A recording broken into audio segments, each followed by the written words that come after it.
It's also, this is also new to me. Yeah, man. Yeah, keep it So it's telling you're watching Keep It Basement with the swing? Oh, okay. All right. Right now? Running? Cool. All right. Hey, it's Alex Nicholas, man. I just opened up for Ryan Davis and the homie T Springs. Killed it, man. It's packed house. Super fun, man. You're watching Keep It Basement with the Sweens. Good? Keep It Basement with the Sweens. Sweens. You just got to keep it basement with the Sweens. Yeah, as his last name Sweens. Yeah, there you go. Yeah. You should use this. Keep it basement. Keep it basement with the Sweens. Keep It Basement here with the Sweens. I'm with my main man. Ryan Davis. And he just killed the This is Stress Factory. New Jersey. A lot of love here, a lot of fans. You were here we waited outside for like 3 hours. You had tons of fans. You were signed a bunch of stuff, doing T-shirts, taking pictures. Talk about it. Really, I'm just mad that it took me so long to just now say that that's Stress Factory. I'm sorry, New Brunswick. I know where I'm at. It's late. You gotta, you gotta forgive me. But nah, man, the show was great. The turnout was great. The love was just infectious, man. Can't wait to get back to New Jersey. And they bought a lot of T-shirts.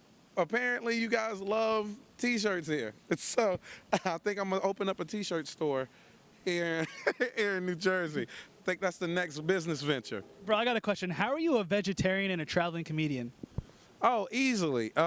When I grew up, we couldn't afford meat, so I just traveled with the same diet that we had in the projects. That's pretty much what that is. That's crazy. And how do you, I give you props. You do a great job utilizing YouTube, Instagram, and all the social media stuff. What came first, though? There's a lot of people, a lot of haters who think that you're just this jerk-off comedian and didn't do stand-up in the beginning, but you did.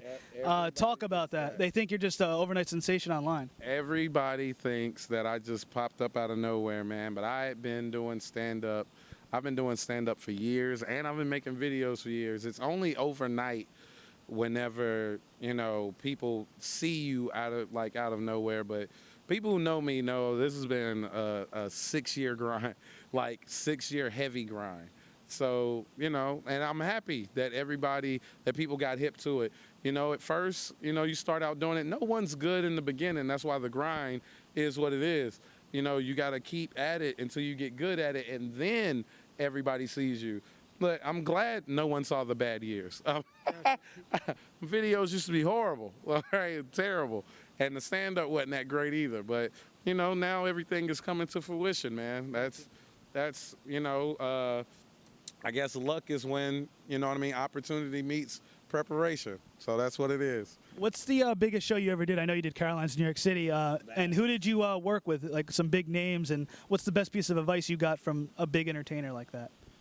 Oh, man, listen, the funny part is the best advice I've ever gotten wasn't even from one of the big names. I mean, I've spoken to quite a few big name people who appreciate, you know, what I do and wish me luck and gave me props. But really, the best advice I've ever got is from comics who's been doing it 20 years and didn't make it big. Because a lot of people who don't make it big are some of the funniest people you'll ever see. It's just either they got their break and it didn't work out, or something, or they made a personal decision that kept them from, you know, making it. But the best advice I've ever gotten really is to block everything out and work as hard as you can and focus. Have tunnel vision on what it is that you want to accomplish and how you're going to get there, and plan everything out. If you do that, you are guaranteed to be successful. It doesn't matter what it is. You are guaranteed to be successful if you dedicate the time and really try to do it, man. I really believe that. Good points. How do you balance the YouTube, the Instagram, with your videos online you're following, and the stand-up and the touring, though? Luckily for me, man, before, like, I stopped doing videos for a while and went directly into stand-up and stand-up only. Yeah. So I had a chance for like 3 years to build the stand-up without the videos. And then a lot of my videos are topical. So it's jokes that I would have done on those subjects on stage that I don't even have to take the stage. I can just burn them online, and then the stuff that's about me and my family and things that, you know, are real personal, I get to take that to the stage. So, you know, they don't interfere with each other because I don't take the personal stuff on the social media, and I don't take the stuff from social media onto the stage. When you started out, I know being a part-time comedian, when you start out, you got to work some odd jobs or side jobs. What were some first jobs you had? Oh, God. When I first started doing stand-up, I was a assistant manager at a grocery store, and then I worked at a fiber optics company that I got fired from, and then I became a cashier at a Sam's Club, and then I became like a front-end manager, and then I became a pharmacy tech, and then I quit. And then that's what I did, comedy. That was in a span of 2 years. Like I did all that in like 2 years. Yeah, man. And then I decided, and it wasn't even that I decided. You know, at the end of the day, you got to keep good people around you. And luckily for me, my best friend, who's also a comedian, and he opens for me, we work together. Also, he was the one who got me the job. And he told me, he sat me down one day and he was like, look, man, do you want to be employee of the month or do you want to be a comedian? And I was like, I want to be a comedian. And we both quit. We both quit. So would you say, is it passion over profit in anything you do? For me, it's passion over profit. Not necessarily for my manager and agent, but for me, it's always passion over profit. It's important. My legacy means a lot to me. Yeah. And I want, when it's all said and done, for my fans to feel like he never cheated us. Yeah. We got what we paid for. We got more than what we paid for. We got more than what we asked for. He didn't half-ass any of his videos. He didn't half-ass any of his performances. He was really that. If that's the story at the end of the day about Ryan Davis, I am happy. I am happy. Like, I'm a big Patrice O'Neal guy. Patrice O'Neal never saw the fame that other people saw. He was big here. But in my opinion, one of the top 3 to 5 comedians to ever grace this earth. That's my opinion. He's one of my all-time idols. And he never saw the big-time fame. But for me, never had to reach there. There's guys who sell out large venues and have been more popular and more famous than Patrice, but honestly doesn't even deserve to be on stage with him, in my opinion. This is crazy. I interviewed Andrew Schultz here. You know Andrew Schultz, Brilliant Idiots and stuff, and MTV. And his favorite comedian that got him to do it was Patrice O'Neal. It's crazy how, like... Yeah, man, I'm telling you, Patrice is the ultimate comics comic. Yeah. The ultimate comics comic. I don't know if Alex liked Patrice. Nah. Yeah. Yeah, is it true that his actual wife actually performs here? Yeah, Vine. It's crazy. I follow Vine. He was huge here. What do I think? You know what I think. Let's talk about some Shout out to Von DeCarlo. Let's talk about some fucked up news like Tyga, Travis Scott, and Kylie Jenner and the baby. What do you think about that? That could be a future video you should do. It is a future video because I didn't know that was a thing. So she possibly pregnant by 2 dudes? I mean, no, but Tyga was saying on Instagram or wherever that it was his with the devil faces, but he was just trying to get some promotion because his music's been whack. But yeah, his fucking music's been whack. You think his music is whack? Yeah. Oh my God. I don't like Tyga. No, that's ridiculous. If Tyga gets a little bit better, he'll be whack. The fact that you think that it's whack now is a compliment. Tyga's one of the worst rappers. Oh, man. And you notice that Tyga does. I've never met a Tyga is alright person. Either you think he's trash or you love that dude. And shout out to the people who love him and support him. And I'm not telling people not to support Tyga or whatever. Your grind is your grind. I want to see everybody win, but don't expect me to download the album. That's all I'm saying. And they were saying that Travis Scott decided to nut in Kylie because her business is worth $1 billion. Would you do the same? Yeah, what the fuck? Like, I am passion over profit. Yeah. But if my woman is profit over passion, that is a beautiful thing. I have no problem being with a rich woman.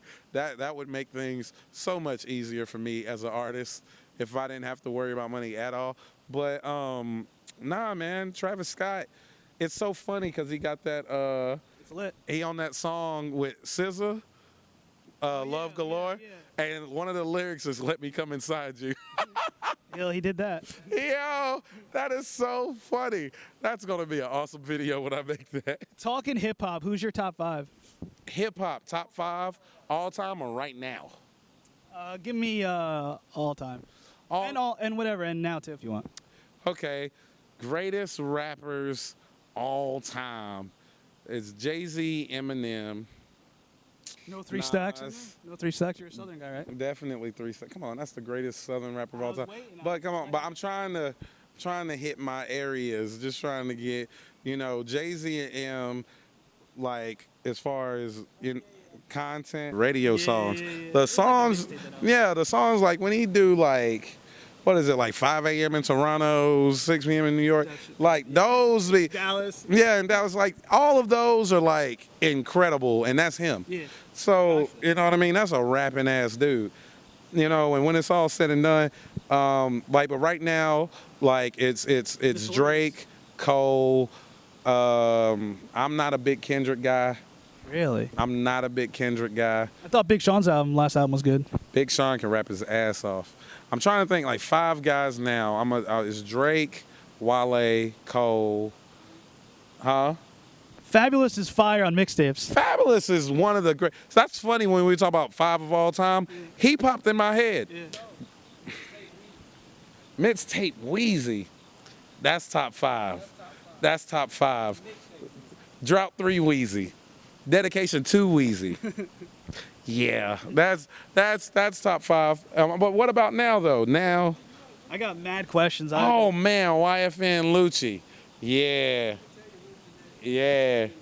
Huh? JayZ has been up. Yeah, he's with Nas. Davies is good. What about Lil Dicky? What about him? It's fun. It's playful. Yeah. You know what I mean? I can dig it. It's great to play around. Eminem played around a lot. Yeah. A lot. That's why some people don't consider him like top tier, because he played around a lot. But when M got serious, Till I collapsed. he was better than everybody. You see what I'm saying? Like he was silly, and you're like, oh, that's stupid. Why is he making songs like this and putting this together? And then you get a Cleaning Out My Closet, a Stand, The Way I Am. You know what I mean? You get songs like that to When I'm Gone, where he's just out rapping everybody and you feel it. Yeah, Guilty Conscience was like one of the most creative. Sing for the Moment. This dude, he would just name so many songs of Eminem's that's just, not only is it lyrically superb, but there's a meaning to it and there's a feel to it. And JayZ has a lot of songs with feel to it. That's why that's my guy. And he had the swag to pull it off. Nas, Illmatic and Stillmatic, two of my favorite albums ever made. Because Pac, to me, is bigger than hip hop. He's bigger. What he means to me is way bigger than just a rapper. Aftermath held it down with G-Unit, Dre, Eminem, 50 Cent, Lloyd Banks. Yeah, had a good We run. were listening to, I was actually got 50 Cent radio on my Pandora. Shout out to 50 Cent. Been listening to 50 Cent, and I was listening to 50 Cent and Lloyd Banks on the way up here. I was going to talk about, in a politically correct country, is there stuff that's off limits now for you that will hurt your brand or fan base or your popularity? I really don't care if... you saw Lil Duval with the transvestites, though. Transgender, you can't say transvestite. Stuff like that. Nah, but people don't understand transvestite is a thing. But transvestite is something different. Transvestite is literally just dressing like a woman. There's a stand-up comedian that's a transvestite. Yeah, and that's the term that he uses, transvestite. He's not transgender or anything. It's transvestite. But my thing is, nah, if you're a human, you're fair game for me.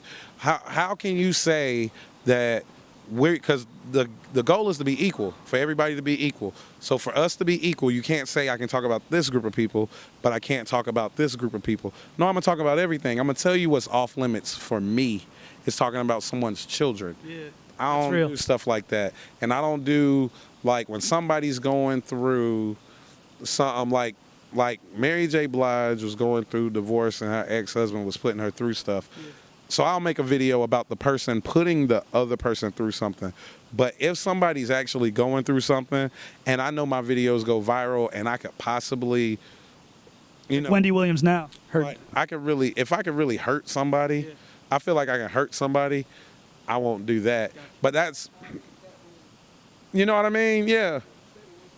Yeah, like one time people wanted me to make a video about Cat Williams when that kid jumped on him. Oh yeah, that was weird. When it seemed like Cat was spiraling. Yeah. If Cat seems like he's spiraling, why would I want to jump on and pile onto that situation or possibly?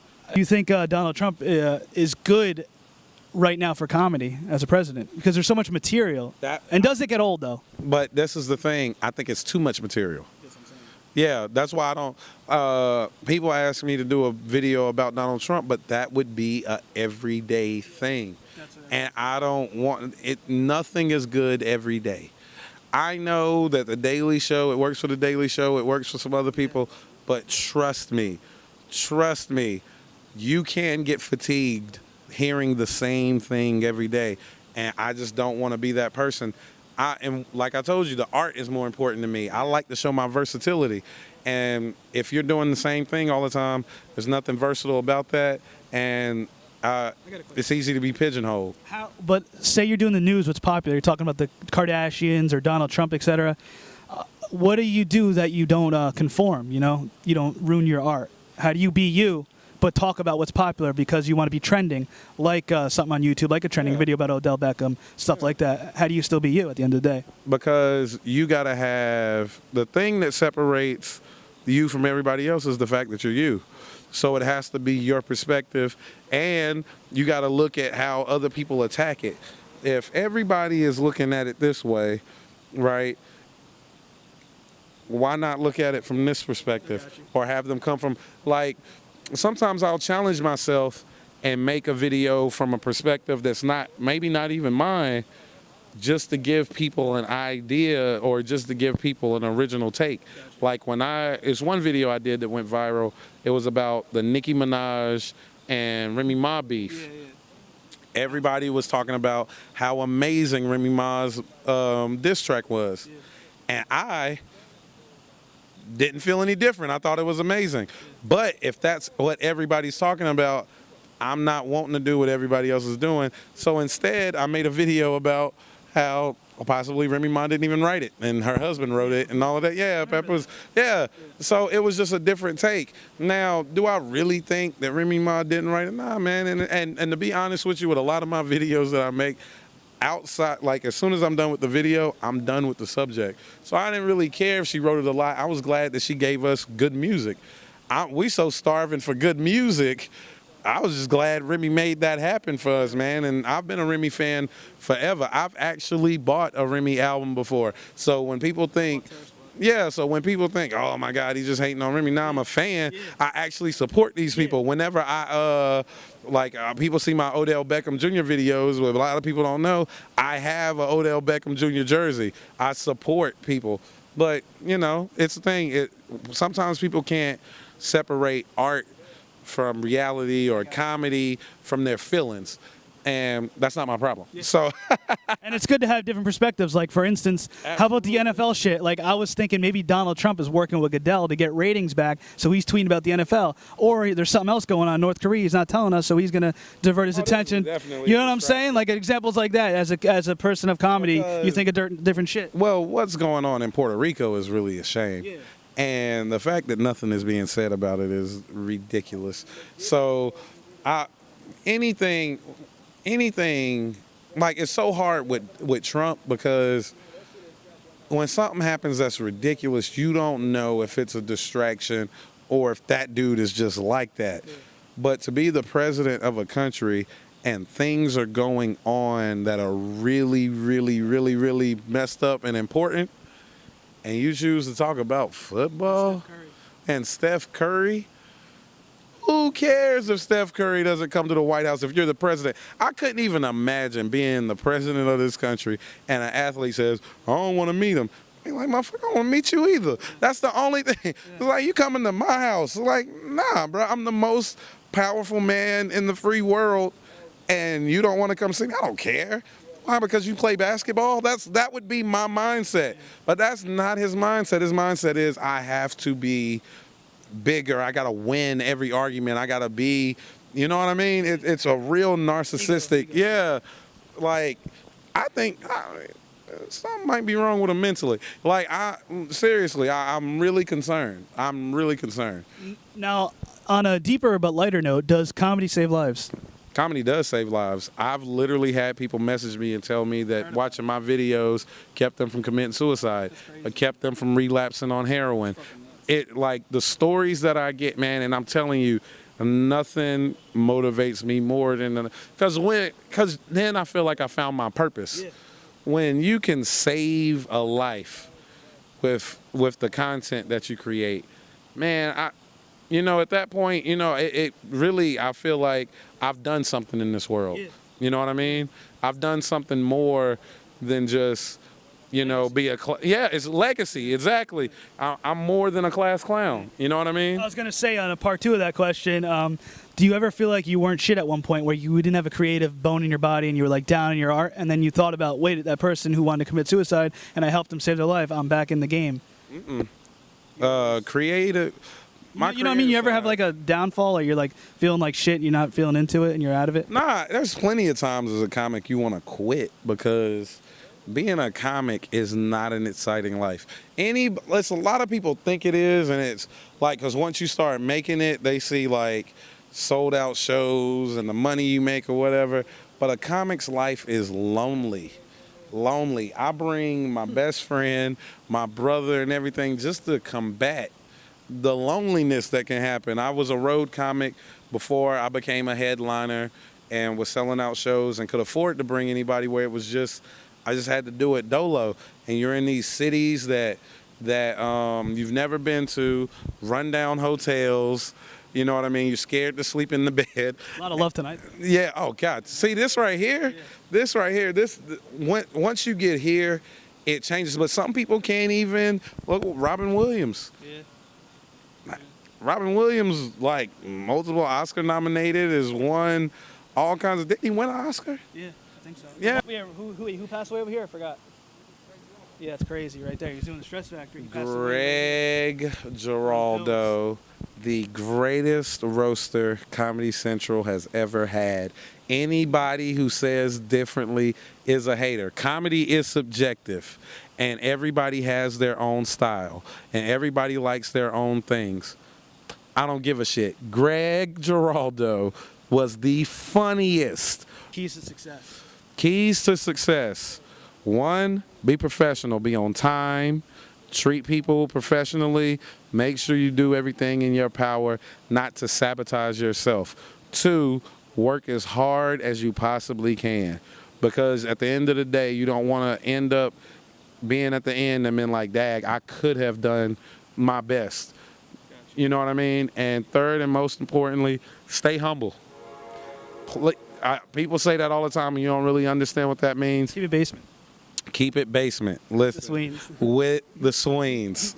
Listen, you gotta remain humble. Your fans are the ones who put you in that position, and it's your responsibility to make sure that they feel and understand that you are grateful for the position that they put you in. That's how I feel. You do those, you'll be just fine. And that's it. We're here at the Stress Factory, Keep It Basement TV, with the man, Ryan Davis.